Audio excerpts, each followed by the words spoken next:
Zach, we do have some delays here. 93 southbound in Somerville. This is going to be around a 30 or so minute ride in from 495. You can see traffic certainly slowing down through this stretch in Somerville. We do have a final reminder for you.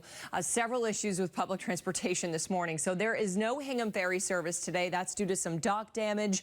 The Mattapan trolleys are being replaced with shuttle buses this morning for overhead wire repair. And then on the Fitchburg commuter rail line, we now have delays up to 50 minutes here late getting to North Station. So make sure you are checking all of your alerts this morning, Kate. All right, not good, Brianna. Thank you. Well, this just in, several schools are closed today because of storm damage and power outages.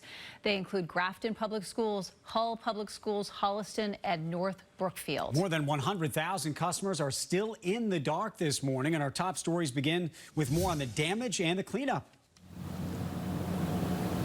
Crews have been working through the night to clean up damage and debris like this. Trees crashing down from the powerful storms. Damage is being reported across the state. In Concord, trees and utility poles toppled. A viewer shared this photo with us from Lawsbrook Road. A terrifying scene. You see what looks like a ball of flames where the trees and wires came down. Police are asking people to stay off the roads as crews continue to work and reminding everyone to stay away from any down wires you may see on the ground.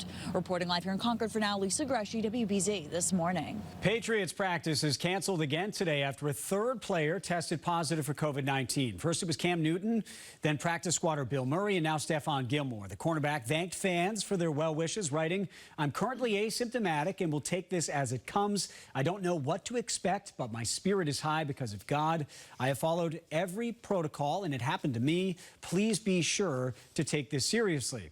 Now, Sunday's game at Gillette Stadium against the Broncos is still on, but that could change if more players test positive. A rare move from the New England Journal of Medicine slamming the Trump administration's response to the pandemic. The medical journal, which does not normally publish editorials, offered a scathing critique of the federal government, calling our current political leaders, quote, dangerously incompetent. In the editorial, they said our leaders have failed and they've taken a crisis and they've turned it into a tragedy. Vice President Mike Pence and Senator Kamala Harris held their one and only debate last night in Salt Lake City. The candidates clashed over the Trump administration's handling of COVID-19. Harris said the American people have witnessed, quote, the greatest failure of any president in history. Pence fired back, saying from the very first day of the pandemic,